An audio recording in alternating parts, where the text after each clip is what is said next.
আজকের গল্প গুপ্তধন। আমাবস্যার নিশীথ রাত মৃত্যুঞ্জয়তান্ত্রিক তাহাদের বহুকালের গৃহদেবতা জয়কালীর পুজোয় বসেছেন। পুজো শেষ করে যখন উঠিল, তখন কাছের আমবাগান থেকে ভোরের প্রথম কাক ডাকল। মৃত্যুঞ্জয় পিছনে ফিরিয়া চাহিয়া দেখিল, মন্দিরের দ্বার বন্ধ হয়ে গেছে। তখন সে একবার দেবীর চরণ তলে মাথা ঠেকিয়ে তার আসন সরিয়ে দিল। সেই আসনের নিচে একটা কাঁঠাল কাঠের বাক্স ছিল এবং তার পইতে বাঁধা ছিল একটা চাবি। সেই চাবি দিয়ে মৃত্যুঞ্জয় বাক্সটি খুলিল এবং খুলিবা মাত্রই চমকিয়া উঠিয়া মাথায় করাঘাত করিল। মৃত্যুঞ্জয়ের অন্দরের বাগান প্রাচীর দিয়া ঘেরা। সেই বাগানের এক প্রান্তে বড় বড় গাছের ছায়ায় অন্ধকারের মধ্যে ছোট্ট এক মন্দির। মন্দিরে জয়কালীর মূর্তি ছাড়া আর কিছুই নেই এবং তার প্রবেশদ্বারও একটি মাত্র। মৃত্যুঞ্জয় বাক্সটি নিয়ে অনেকক্ষণ নাড়াচাড়া করে দেখল। মৃত্যুঞ্জয় বাক্সটি খোলার আগে তাহা বন্ধই ছিল, কেউ তাকে ভাঙেনি। মৃত্যুঞ্জয় 10 বার করিয়া প্রতিমার চারিদিকে ঘুরিয়া হাতড়াইয়া দেখিল, কিছুই পাইল না। পাগলের মতো হয়ে মন্দিরের দ্বার খুলে ফেলল। তখন ভোরের আলো ফুটছে। মন্দিরের চারিদিকে মৃত্যুঞ্জয় ঘুরে ঘুরে বৃথা আশ্বাসে খুঁজে বেড়াইতে লাগিল। সকালবেলাকার আলোক যখন পরিস্ফুট হইয়া উঠিল, তখন সে বাইরের চণ্ডী মণ্ডপে এসে মাথায় হাত দিয়ে বসে ভাবতে লাগিল। সমস্ত রাত্রি জেগে থাকার পর ক্লান্ত শরীরে একটু ঘুম এসেছে। এমন সময় হঠাৎ চমকে উঠে শুনিল, জয় হোক বাবা, এবং সামনে প্রাঙ্গণে একটা জটা জুটোধারী সন্ন্যাসী। মৃত্যুঞ্জয় ভক্তি ভরে তাকে প্রণাম করিল। সন্ন্যাসী তাহার মাথায় হাত দিয়ে আশীর্বাদ করলেন এবং বললেন, বাবা, তুমি মনের মধ্যে বৃথা শোক করিতেছ। এই শুনে মৃত্যুঞ্জয় আশ্চর্য হয়ে উঠল।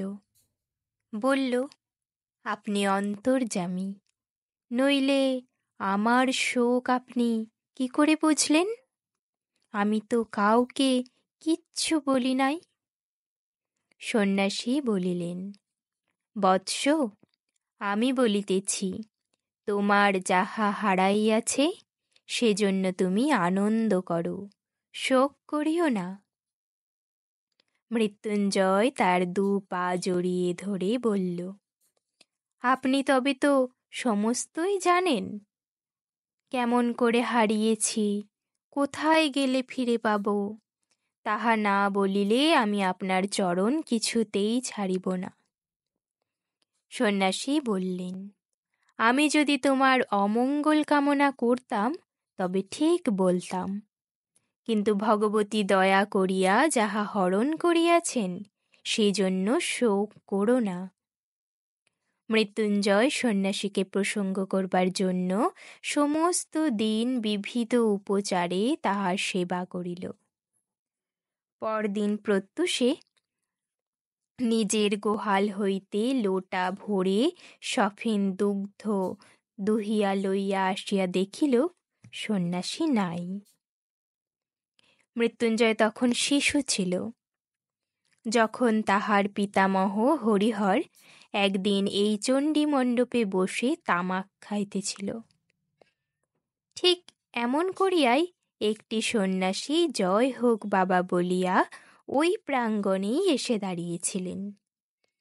হরিহর সেই সন্ন্যাসীকে কয়েকদিন বাড়িতে রেখে বিধিমতো সেবার দ্বারা সন্তুষ্ট করেছিলেন। বিদায়কালে সন্ন্যাসী যখন জিজ্ঞাসা করলেন, বৎস, তুমি কি চাও? হরিহর বলল, বাবা, যদি সন্তুষ্ট হইয়া থাকেন তবে আমার অবস্থাটা একবার শুনুন। এই কালে এক গ্রামে আমরা সকলের চেয়ে বর্ধিষ্ণু ছিলাম। আমার প্রপিতামহ দূর থেকে কুলীন এনে তাহার এক কন্যার বিয়ে দিয়েছিলেন। তাহার সেই দৌহিত্র বংশ আমাদের ফাঁকি দিয়ে আজকাল এই গ্রামে বড়লোক হয়ে উঠেছে। আমাদের এখন অবস্থাও ভালো নয়, কাজেই ইহাদের অহংকার সহ্য করিয়া থাকি। কিন্তু আর যে সহ্য হয় না। কি করলে আবার আমাদের বংশ বড় হয়ে উঠিবে, সেই উপায় যদি আপনি বলে দেন, তাহলে সেই হবে আপনার আশীর্বাদ। সন্ন্যাসী ঈষৎ হেসে বললেন, বাবা, ছোট হইয়া সুখে থাকো, বড় হইবার চেষ্টায় শ্রেয় দেখি না। কিন্তু হরিহর তবু তাকে ছাড়িল না। বংশকে বড় করবার জন্য সে সমস্ত স্বীকার করতে রাজি আছে। তখন সন্ন্যাসী তার ঝুলি থেকে কাপড়ে মোড়া একটা তুলট কাগজের লিখন বার করিলেন। কাগজখানি দীর্ঘ, কোষ্ঠীপত্রের মতো গুটানো। সন্ন্যাসী সেটি মেঝের উপর খুলে ধরলেন। হরিহর দেখল, তাহাতে নানা প্রকার চক্রে নানা সাংকেতিক চিহ্ন আঁকা, আর সকলের নিম্নে একটা প্রকাণ্ড ছড়া লেখা আছে। তাহার আরম্ভটা এইরূপ: পায়ে ধরে সাধা, না রাহিদে রাধা, শেষে দিল রা, পাগল ছাড়ো পা, তেঁতুল বটের কোলে, দক্ষিণে যাও চলে, ঈশান কোণে ঈশানী, কহে দিলাম নিশানী, ইত্যাদি। হরিহর কহিল, বাবা, কিছুই তো বুঝলাম না। সন্ন্যাসী বললেন, তোমার কাছে রেখে দাও, দেবীর পুজো করো। তার প্রাসাদে তোমার বংশে কেউ না কেউ এই লিখন ঠিক বুঝতে পারবে। তখন সে এমন ঐশ্বর্য পাবে, জগতে যাহার কোনো তুলনা নাই। হরিহর অনেক কাকুতি মিনতি করে বলল, বাবা, কি বুঝাইয়া দিবেন না? সন্ন্যাসী কহিলেন, না, সাধনা দ্বারা বুঝতে হবে। এমন সময় হরিহরের ছোট ভাই শঙ্কর এসে উপস্থিত হইল। তাহাকে দেখিয়া হরিহর তাড়াতাড়ি লিখনটি লুকোনোর চেষ্টা করিল। সন্ন্যাসী আবার হেসে বলিলেন, বড় হইবার পথে দুঃখ এখন হইতেই শুরু হইল। কিন্তু গোপন করার দরকার নেই, কারণ ইহার রহস্য কেবল একজন মাত্রই ভেদ করতে পারবে। হাজার চেষ্টা করলেও আর কেউ তা পারবে না। তোমাদের মধ্যে সেই লোকটি যে কে, তাহা কেউ জানে না। অতএব ইহা সকলের সম্মুখেই নির্ভয়ে খুলে রাখতে পারো। এই বলে সন্ন্যাসী চলে গেলেন। কিন্তু হরিহর এই কাগজটি লুকাইয়া না রাখিয়া থাকিতে পারিল না। পাছে আর কেউ এটাতে লাভবান হয়ে যায়, পাছে তাহার ছোট ভাই শঙ্কর এর ফল ভোগ করে। এই আশঙ্কায় হরিহর সেই কাগজটি একটা কাঁঠাল কাঠের বাক্স বন্ধ করে তাদের গৃহদেবতা জয়কালীর আসনতলে লুকাইয়া রাখিল। প্রত্যেক অমাবস্যায় নিশীথ রাত্রে দেবীর পূজা সারিয়া সে একবার করে সেই কাগজটি খুলে দেখত। যদি দেবী প্রসন্ন হয়ে তাহাকে অর্থ বোঝবার শক্তি দেন। শঙ্কর কিছুদিন হইতে হরিহরকে মিনতি করতে লাগিল, দাদা, আমাকে সে কাগজটা একবার ভালো করে দেখতে দাও না। হরিহর কহিল, দূর পাগল, সে কাগজ কি আছে? বেটা ভণ্ড সন্ন্যাসী কাগজে কতকগুলো হিজিবিজি কাটিয়া আমাকে ফাঁকি দিয়া চলে গেল। আমি সে পুড়াইয়া ফেলেছি। শঙ্কর চুপ করে রইল। হঠাৎ একদিন শঙ্করকে ঘরে দেখতে পাওয়া গেল না। তাহার পর হইতে সে নিরুদ্দেশ। হরিহরের অন্য সমস্ত কাজকর্ম নষ্ট হল। গুপ্ত ঐশ্বর্যের ধ্যান এক মুহূর্তও সে ছাড়তে পারল না। মৃত্যুকাল উপস্থিত হইলে সে তাহার বড় ছেলে শ্যামাপদকে সেই সন্ন্যাসী দত্ত কাগজখানি দিয়ে গেল। এই কাগজ পেয়ে শ্যামাপদ চাকরি ছেড়ে দিল। জয়কালী পূজায় আর একান্ত মনে এই লিখন পাঠের চর্চায় তাহার জীবনটা যে কোন দিক দিয়ে কেটে গেল তাহা কেউ বুঝতে পারল না। মৃত্যুঞ্জয় শ্যামাপদর বড় ছেলে। পিতার মৃত্যুর পরে সে এই সন্ন্যাসী দত্ত গুপ্ত লিখনের অধিকারী হয়েছে। তাহার অবস্থা উত্তরোত্তর যতই হীন হইয়া আসিতে লাগিল, ততই অধিকতর আগ্রহের সহিত ওই কাগজখানি প্রতি তাহার চিত্ত সমস্ত নিবিষ্ট হল। এমন সময় গত অমাবস্যা রাত্রে পুজোর পর লিখনখানি আর দেখিতে পাইল না। সন্ন্যাসীও কোথায় অন্তর্ধান করিল? মৃত্যুঞ্জয় কহিল, এই সন্ন্যাসীকে ছাড়া হবে না। সমস্ত সন্ধান তার কাছেই আমি পাব। এই বলে সে ঘর ছেড়ে সন্ন্যাসীকে খুঁজতে বেরোল। 1 বৎসর পথে পথে কেটে গেল। গ্রামের নাম ধারাগোল। সেখানে মৃত্যুঞ্জয় মুদির দোকানে বসে তামাক খেয়েছিল আর অন্যমনস্ক হয়ে নানা রকম কথা ভাবছিল। কিন্তু দূরে, কিছু দূরে মাঠের ধার দিয়ে একজন সন্ন্যাসীকে সে যেতে দেখল। প্রথমটা মৃত্যুঞ্জয়ের মনোযোগ আকৃষ্ট হইল না। একটু পরে হঠাৎ তার মনে হলো, যে লোকটা চলে গেল সে তো সেই সন্ন্যাসী। তাড়াতাড়ি হুঁকোটা রেখে মুদিকে সচকিত করে এক দৌড়ে সে দোকান থেকে বাইরে চলে গেল। কিন্তু সন্ন্যাসীকে আর দেখা গেল না। তখন সন্ধ্যা অন্ধকার হয়ে এসেছে। অপরিচিত স্থানে কোথায় যে সন্ন্যাসীর সন্ধান করতে যাবে তাহা ঠিক করিতে পারিল না। দোকানে ফিরিয়া এসে মুদিকে জিজ্ঞাসা করিল, ওই যে মস্ত বন দেখা যাচ্ছে, ওখানে কি আছে? মুদি বলিল, এককালে ওই বন শহর ছিল, কিন্তু অগস্ত্য মুনির শাপে ওখানকার রাজা প্রজা সমস্ত নরকে চলে গেছে। লোকে বলে ওখানে অনেক ধনরত্ন আজও খুঁজিলে পাওয়া যায়। কিন্তু দিন দুপুরের ওই বনে সাহস করে কেউ যেতে পারে না।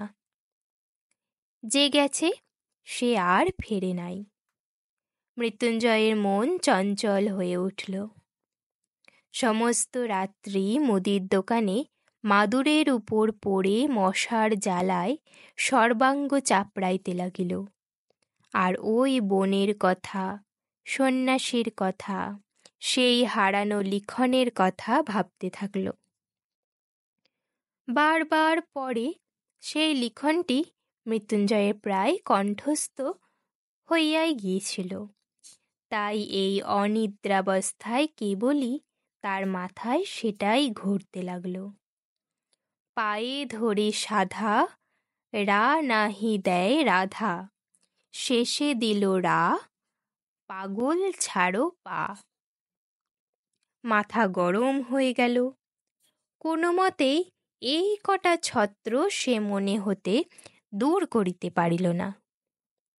অবশেষে ভোরবেলায় যখন তাহার তন্দ্রা আসিল, তখন স্বপ্নে এই 4 ছত্রের অর্থ অতি সহজেই তার কাছে প্রকাশ হলো। রা নাহি দেয় রাধা, অতএব রাধার রা না থাকিলে ধা, শেষে দিল রা, অতএব হইল ধারা।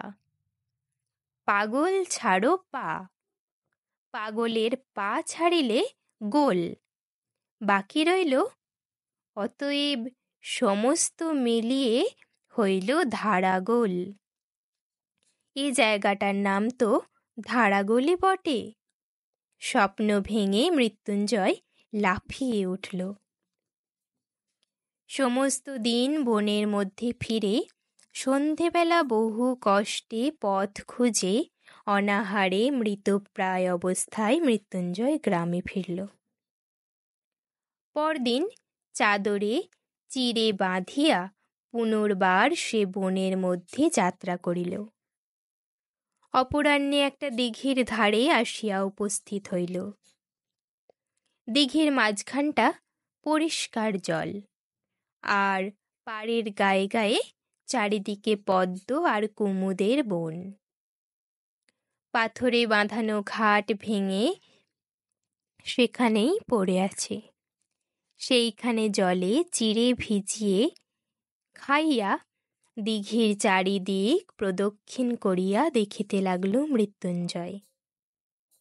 দিঘির ঠিক পশ্চিম পারে হঠাৎ মৃত্যুঞ্জয় থমকিয়া দাঁড়াইল।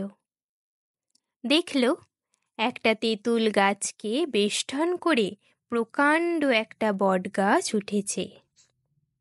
তৎক্ষণাৎ তাহার মনে পড়িল, তেঁতুল বটের কোলে দক্ষিণে যাও চলে। দক্ষিণে কিছু দূর যেতেই ঘন জঙ্গলের মধ্যে সে এসে পড়ল। সেখানে সে বেতঝাড় ভেদ করিয়া চলে একেবারে অসাধ্য হয়ে গেল। যাই হোক, মৃত্যুঞ্জয় ঠিক করল এই গাছটাকে কোনো মতে হারালে চলবে না। এই গাছের কাছে ফিরে আসার সময় গাছের অন্তরাল দিয়ে অনতি দূরে একটা মন্দিরের চূড়া দেখা গেল। সেই দিকের প্রতি লক্ষ্য করে মৃত্যুঞ্জয় এক ভাঙা মন্দিরের কাছে এসে উপস্থিত হল। দেখল কাছেই একটা চুল্লি, পোড়া কাঠ আর ছাই পড়ে আছে। অতি সাবধানে মৃত্যুঞ্জয় ভগ্ন মন্দিরের দরজার মধ্যে উঁকি মারল। সেখানে কোনো লোক নেই, প্রতিমা নেই, কেবল একটা কম্বল আর গেরুয়া উত্তরিয়া পড়ে আছে। তখন সন্ধে হয়ে এসেছে, গ্রাম বহু দূরে। অন্ধকারে বনের মধ্যে পথ খুঁজতে খুঁজতে সে যাইতেও পারিবে না। তাই এই মন্দিরেই মনুষ্য বসতির লক্ষণ দেখে মৃত্যুঞ্জয় খুশি হল। মন্দির থেকে একটা বড় প্রস্তর খণ্ড ভেঙে দ্বারের কাছে পড়েছিল। সেই পাথরের উপরে বসে নত শিরে ভাবতে ভাবতে মৃত্যুঞ্জয় হঠাৎ পাথরের গায়ে কি যেন একটা লেখা দেখতে পেল। ঝুঁকে পড়ল, সেখানে একটি চক্র আঁকা। তার মধ্যে কতক স্পষ্ট, কতক লুপ্ত প্রায়ভাবে কিছু সাংকেতিক অক্ষর লেখা আছে। এই চক্রটি মৃত্যুঞ্জয়ের সুপরিচিত। কত অমাবস্যা রাত্রে পূজাগৃহে সুগন্ধ ধূপের ধূমে ঘৃত দীপালোকে তুলট কাগজে অঙ্কিত সেই চক্রচিহ্নের ওপর ঝুঁকে পড়িয়া রহস্যভেদ করিবার জন্য একাগ্র মনে সে দেবীর প্রসাদ যাচজ্ঞা করিয়াছে। আজ অভীষ্ট সিদ্ধির অত্যন্ত কাছে এসে তাহার সর্বাঙ্গ যেন কাঁপিতে লাগিল। পাছে তীরে আসিয়া তরি না ডোবে, পাছে সামান্য একটা ভুলে তাহার সমস্ত নষ্ট না হয়ে যায়, পাছে সেই সন্ন্যাসী আগে আসিয়া সমস্ত উদ্ধার করিয়া লইয়া না যায়। এই আশঙ্কায় তাহার বুকের মধ্যে তোলপাড় করতে লাগল। এখন সে তাহার কি করা উচিত সেটা কিছুই ভাবিয়া পেল না। তাহার মনে হল সে হয়তো তাহার ঐশ্বর্য ভাণ্ডারের ঠিক উপরেই বসে আছে, অথচ কিছুই জানতে পারছে না। বসে বসে সে কালী নাম জপ করতে লাগল। সন্ধ্যার অন্ধকার নিবিড় হয়ে আসলো। ঝিল্লির ধ্বনিতে বনভূমি মুখর হইয়া উঠিল। এমন সময় কিছু দূর ঘন বনের মধ্যে অগ্নির দীপ্তি দেখা গেল। মৃত্যুঞ্জয় তাহার প্রান্তরাসন ছাড়িয়া উঠিয়া পড়িল, আর সেই শিখা দেখে লক্ষ্য করে চলতে থাকল। বহু কষ্টে কিছু দূর গিয়ে একটা অশ্বত্থ গাছের গুড়ির অন্তরাল হইতে স্পষ্ট দেখিতে পাইল তাহার সেই পরিচিত সন্ন্যাসী অগ্নির আলোকে সেই তুলটের লিখন মেলিয়া একটা কাঠি দিয়া ছাইয়ের উপর এক মনে অঙ্ক করছে। মৃত্যুঞ্জয়ের ঘরে সেই পৈতৃক তুলটের লিখন। আরে ভণ্ড, চোর! এই জন্যই সে মৃত্যুঞ্জয়কে শোক করতে নিষেধ করেছিল। সন্ন্যাসী একবার করিয়া অঙ্ক কষছে, আর একটা মাপকাঠি নিয়ে জমি মাপছে। কিছুক্ষণ মেপে হতাশ হয়ে ঘাড় নেড়ে আবারও আসছে অঙ্ক কষতে। এমন করে রাত্রি যখন প্রায় অবসান, তখন নিশান্তের শীত বায়ুতে বনস্পতির অগ্রশাখার পল্লবগুলি মর্মরিত হইয়া উঠিল। তখন সন্ন্যাসী সেই লিখনপত্র গুটাইয়া লইয়া চলিয়া গেল। মৃত্যুঞ্জয় কি করবে ভেবে পেল না, কিন্তু এটা সে নিশ্চয়ই বুঝতে পারল সন্ন্যাসীর সাহায্য ছাড়া এই লিখনের রহস্য ভেদ করা তার পক্ষে সম্ভব নয়।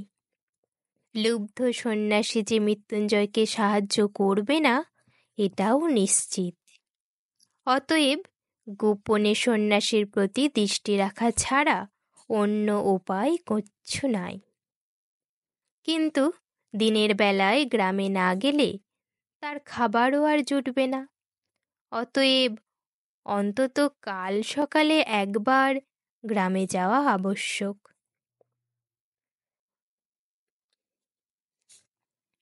ভোরের দিকে অন্ধকার একটু ফিকে হলেই সে গাছ থেকে নেমে পড়ল। যেখানে সন্ন্যাসী ছায়ের মধ্যে অঙ্ক কষছিল সেখানে ভালো করে দেখল, কিছুই বুঝতে পারল না। চতুর্দিকে ঘুরে দেখল অন্য বন্যখণ্ডের সঙ্গে তার কোনো প্রভেদও নাই। বনতলের অন্ধকার ক্রমে যখন ক্ষীণ হয়ে এলো, তখন মৃত্যুঞ্জয় অতি সাবধানে চারিদিক দেখতে দেখতে গ্রামের উদ্দেশ্যে চলে গেল। তার ভয় ছিল সন্ন্যাসী না তাকে দেখতে পেয়ে যায়। যে দোকানে মৃত্যুঞ্জয় আশ্রয় নিয়েছিল তাহার নিকটেই একটা কায়স্থ গৃহিণী ব্রত উদযাপন করিয়া সেদিন ব্রাহ্মণ ভোজন করাইতে প্রবৃত্ত ছিল।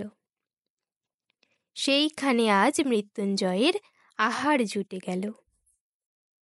কয়দিন আহারের কষ্টের পর আজ তাহার ভোজনটি গুরুতর হয়েছিল। সেই গুরু ভোজনের পর যেমন তামাকটি খায়, দোকানের মাদুরটিতে একবার গড়াইয়া লইবার ইচ্ছা করিল, অমনি গত রাত্রের অনিদ্রাকাতর মৃত্যুঞ্জয় ঘুমিয়ে আচ্ছন্ন হয়ে পড়ল। মৃত্যুঞ্জয় স্থির করেছিল আজ সকাল সকাল আহারাদি করে যথেষ্ট বেলা থাকতে বাইরে যাবে। কিন্তু ঠিক তার উল্টোটাই হলো। যখন তার নিদ্রাভঙ্গ হলো তখন সূর্য অস্ত গেছে। তবু মৃত্যুঞ্জয় দমিল না। অন্ধকারেই বনের মধ্যে সে প্রবেশ করল। দেখতে দেখতে রাত্রি আরও ঘনীভূত হল। গাছের ছায়ার মধ্যে কিচ্ছু যেন আর দেখা যায় না। জঙ্গলের মধ্যে পথ অবরুদ্ধ হয়ে যায়। মৃত্যুঞ্জয় যে কোন দিকে কোথায় যাচ্ছে তাহা কিছুই বুঝতে পারে না। রাত্রি যখন অবসান হল তখন দেখল সমস্ত রাত্রি সে বনের প্রান্তে একই জায়গায় ঘুরিয়ে ঘুরিয়ে বেরিয়েছে। কাকের দল কা কা শব্দে গ্রামের দিকে উড়িল। এই শব্দ মৃত্যুঞ্জয়ের কানে ব্যঙ্গপূর্ণ ধিৎকার বাক্যের মতো শোনাই গেল। গণনায় বারবার ভুল, আর সেই ভুল সংশোধন করতে করতে অবশেষে সন্ন্যাসী সুড়ঙ্গের পথ আবিষ্কার করেছেন। সুড়ঙ্গের মধ্যে মশাল নিয়ে তিনি প্রবেশ করলেন। বাঁধানো ভিত্তির গায়ে শ্যাতলা পড়িয়াছে। মাঝে মাঝে এক এক জায়গায় জল চুইয়ে পড়ছে। স্থানে স্থানে কতগুলো ভেগ গায়ে গায়ে স্তূপাকার হইয়া নিদ্রা নিতেছে। এই পিছল পথ দিয়ে কিছু দূর যেই সন্ন্যাসী দেখলেন সম্মুখে দেওয়াল উঠিয়াছে, পথ বন্ধ। কিছুই বুঝতে পারলেন না। দেয়ালের সর্বত্র কোথাও রন্ধ্র নাই। এই পথটার যে এইখানে শেষ তাহার নিঃসন্দেহ। আবার সেই কাগজ খুলে মাথায় হাত দিয়ে বসে ভাবতে লাগিলেন। সে রাত্রি এমনি করিয়াই কাটিয়া গেল। পরদিন পুনর্বার গণনা সারিয়া সুড়ঙ্গে প্রবেশ করলেন। সেদিন গুপ্ত সংকেত অনুসরণপূর্বক একটি বিশেষ স্থান থেকে পাথর খসিয়ে একটা শাখা পথ আবিষ্কার করিলেন। সেই পথে চলতে চলতে আবার এক জায়গায় পথ বন্ধ। অবশেষে পঞ্চম রাত্রে সুড়ঙ্গের মধ্যে প্রবেশ করে সন্ন্যাসী বললেন, আজ আমি পথ পেয়েছি। আজ আর আমার কোনো মতেই ভুল হবে না। পথ অত্যন্ত জটিল, তাহার শাখা প্রশাখার অন্ত নাই। কোথাও এত সংকীর্ণ যে গুড়ি মারিয়া যাইতে হয়। বহু যত্নে মশাল ধরিয়া চলতে চলতে সন্ন্যাসী একটা গোলকের ঘরের মতো জায়গায় এসে পৌঁছলেন। সেই ঘরের মাঝখানে একটা বৃহৎ ইঁদারা। মশালের আলোকে সন্ন্যাসী তাহার তল দেখতে পাইলেন না। ঘরের ছাদ থেকে একটা মোটা প্রকাণ্ড লৌহ শৃঙ্খল ইদারার মধ্যে নেমে গেছে। সন্ন্যাসী প্রাণপণ বলে ঠেলে ওই শৃঙ্খলটাকে অল্প একটুখানি নড়াইবা মাত্রই ঠং করে একটা শব্দ ইদারার গহ্বর হইতে উত্থিত হয়ে ঘরময় প্রতিধ্বনিত হতে লাগল। সন্ন্যাসী উচ্চস্বরে বলিয়া উঠিলেন, পাইয়াছি। যেমন বলা অমনি সেই ঘরের ভাঙা ভিত্তি হইতে একটা পাথর গড়িয়ে পড়ল, আর সেই সঙ্গে আর একটি কি সচেতন পদার্থ ধপ করে পড়ে চিৎকার করিয়া উঠিল। সন্ন্যাসী এই অকস্মাৎ শব্দে চমকে উঠতেই তার হাত থেকে মশাল পড়ে নিভে গেল। সন্ন্যাসী জিজ্ঞাসা করিলেন, তুমি কে? কোনো উত্তর পাইলেন না। তখন অন্ধকারে হাতড়াইতে গিয়ে তাহার হাতে একটা মানুষের দেহ ঠেকল। তাকে নাড়া দিয়ে জিজ্ঞাসা করিলেন, কে তুমি? কোনো উত্তর পেলেন না। লোকটা অচেতন হয়ে গেছে। তখন চকমকি ঠুকে ঠুকে সন্ন্যাসী অনেক কষ্টে মশালটা ধরালেন। ইতিমধ্যে সেই লোকটাও সংজ্ঞাপ্রাপ্ত হল, আর উঠবার চেষ্টা করে বেদনায় আর্তনাদ করে উঠল। সন্ন্যাসী বললেন, এ কি, মৃত্যুঞ্জয় যে, তোমার এ মতি হইল কেন? মৃত্যুঞ্জয় বলল, বাবা, মাফ করো, ভগবান আমাকে শাস্তি দিয়েছেন। তোমাকে পাথর ছুঁড়িয়া মারিয়া গিয়া সামলাইতে পারি নাই, পিছলে পাথর শুদ্ধ আমি পড়ে গেছি, পাটা নিশ্চয়ই ভেঙে গেছে। সন্ন্যাসী বললেন, তা আমাকে মেরে তোমার কি লাভ হতো? মৃত্যুঞ্জয় বলল, লাভের কথা তুমি জিজ্ঞাসা করছো? তুমি কিসের লোভে আমার পূজা ঘর হইতে লিখনখানি চুরি করে এই সুড়ঙ্গের মধ্যে ঘুরে বেড়াচ্ছ? তুমি চোর, তুমি ভণ্ড। আমার পিতামহকে যে সন্ন্যাসী ওই লিখনখানি দিয়েছিলেন, তিনি বলেছিলেন, আমাদের বংশের কেহই এই লিখনের সংকেত বুঝতে পারবে এবং এই গুপ্ত ঐশ্বর্য আমাদের বংশেরই প্রাপ্য।